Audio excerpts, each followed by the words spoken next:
How's it going, everyone? This is Dan for BladeReviews.com. Welcome to my review of the ROSarms Companion 2. This is a traditional fixed blade knife made in Zlatoust, Russia, which is a city that is kind of an equivalent to a Seki City, Japan, or Solingen, Germany. It's a city with a proud tradition of cutlery making, and they've been making all kinds of edged objects for over 200 years now. So it's a knife with a real pedigree to it, a real richness and story, and the fact that it is of a traditional pattern and is 100% handmade in Russia, to me is quite an interesting departure from my usual folder and fixed blade knife reviews. So with that said, let's get right into it. The Companion 2 has an overall length of 7 3/4 inches. It's got a 3 3/8 inch long blade. The weight on this knife is 2.9 ounces, 4.6 ounces if you include the sheath, and it's what I would call a small fixed blade knife. To help illustrate that, I do have a couple size comparisons. First up is an SE3, and I've also got an SE Izula 2. So you can see where the Companion 2 lies between those two knives. Hopefully it gives you a better appreciation for exactly what we're working with here. Let's talk a little bit about the blade. It's got a very simple drop point blade shape. It's been given a lovely satin finish, almost a mirror polished finish. Hopefully we don't catch too much of my ugly mug in this video, but it is highly reflective, so you've been warned. It's been given a full hollow grind, and it is made from an 1/8 of an inch thick piece of steel here. So nice, generous piece of steel, simply finished here with your classic drop point. Not much else to say. What is kind of interesting is the choice of steel. It is 110X18, which is a Soviet-era Russian-made stainless steel that is most commonly compared to with BG42. Now, BG42 is kind of an older super steel. Used to be used by Chris Reeve in his Sabenzas, and of course they've later been replaced with S30V and now S35VN. But BG42 is still a very good steel, so I was curious to see how this 110X18 stacked up.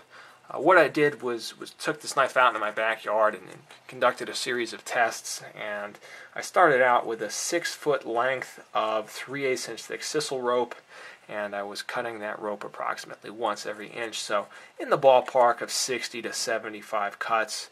The Companion 2, it held up really well, cut through it nicely, and was ready for some more work, so I proceeded to process a bunch of wood. I had both traditional kind of 2x2s, just lumber that you'd buy at a hardware store, and I also had some downed branches and stuff. It was recently harvested wood, so still very much alive inside and not cured or anything, or seasoned rather.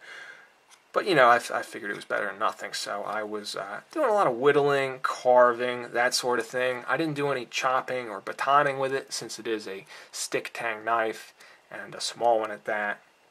But I did try to do some hard carving and really get a feel for both the ergonomics and also the blade performance. And I'll tell you, as far as the blade and steel performance, the 110X18 really held up nicely for me. I had no issues with chipping or rolling, no edge deformation at all. Held a nice keen edge through a lot of my testing.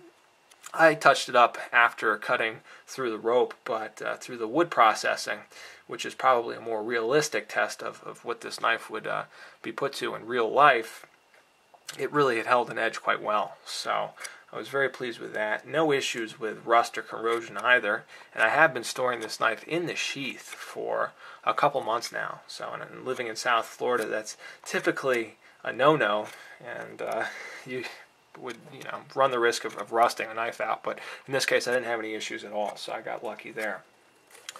After working through all that wood, I decided to finish things off on some cardboard boxes, just testing the slicing capabilities, and again, ergonomics and edge retention. Held up really well, slices nicely. It's got thinly ground edge here from 1/8 inch thick stock, so makes for a very capable slicer. Alright, that pretty much takes us through the blade and the steel. I found the 110X18 entirely adequate for my purposes, and think it'll hold up well in your kind of general light to medium duty utility work. Let's move on to the handle here. This knife comes in a couple of different handle configurations, a couple of different sort of material choices. Here what we have is birchwood, and it's birchwood that is a little bit dirty from the sweat and dirt and oils from my hand from working, but a nice piece of birchwood here. You do have some birch bark accents, and then you've got some brown micarta bolsters. So simple, elegant, natural looking handle, really complements the overall look and feel of the knife. No frills handle design here. Kind of has a good amount of swell, so it really fills the hand well, and it's been nicely finished too. Do note you do have a lanyard hole here, so that could be a good option for some people. And the wood, the birch, does have a little bit of texture. It's been left with a slightly rough finish, so it's quite smooth, but it does offer a little bit of grip. Pretty much perfect in my book. From an ergonomic standpoint, I found the knife extremely comfortable, and that was easily my favorite part about the knife, was just how comfortable it felt in the hand. This is a knife that you can work with all day and really be happy to do that. So I like that a lot. And again, I mean, it's kind of cool to see something that is handmade, but also very functional and very comfortable. So let's talk a little bit about the sheath here. It is a simple leather sheath, a nice rich brown red, and nice quality pieces of leather here. Pretty thick and supple, so soft and well put together. You got a couple rivets there. The sheath has been stitched, and it's a deep carry style leather sheath, so you don't have any kind of secondary retention straps or anything like that, but the knife fits in there very securely, and there's no issues with it falling out or rattling around or anything like that. The belt loop is very simple, but it totally works, and I've been carrying this knife on my belt, no problem at all. I know it's not a particularly fancy sheath, but it certainly gets the job done, and I think it complements the very traditional looking knife very well. So I don't have a problem with the sheath at all. I think it's quite good considering. So that kind of takes us to our final thoughts on the Companion 2. Looking back on this knife, I've really enjoyed both carrying and using it. I found it to be highly effective for light to medium work. It's got a great selection of materials here, very well finished, and very functional as well. So everything from the sheath to the blade steel to the handle, it's all been very well done. I think the fact that it is handmade in a city where they've been proudly manufacturing cutlery for well over 2 centuries is also very interesting.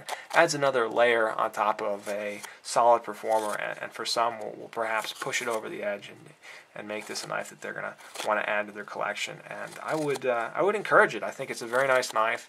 I think if you are looking for a traditional fixed blade and perhaps a Russian one, then this is something to definitely consider. I think it's a really well-made knife and would be just as home in a collection as it would be on the trail getting some work done for you. So that's my take on it, at least, guys. Thank you very much for watching. Once again, this is Dan for BladeReviews.com. Take care. Thanks again, and I will be back soon with another knife review.